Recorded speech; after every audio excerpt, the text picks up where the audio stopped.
ఏడవాడు ఆ నాన్న పీట మీద మాయమైపోయినా శ్రీనివాసుడు ఇక్కడ తల్లి గారి గర్భాన్ని జన్మాలు అవుతున్నాడు.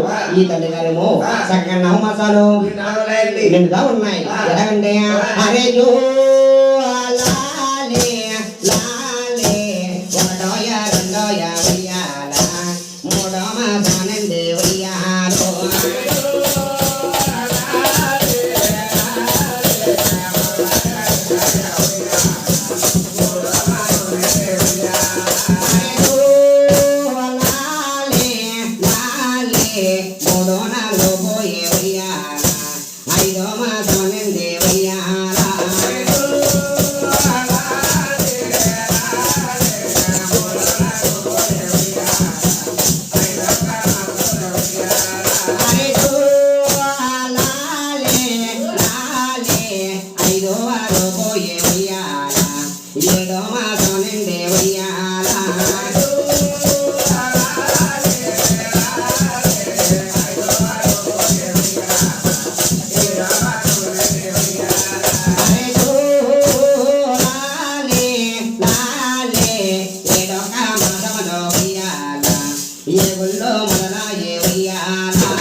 నడగట్లో బిగవాయే వెయ్యాల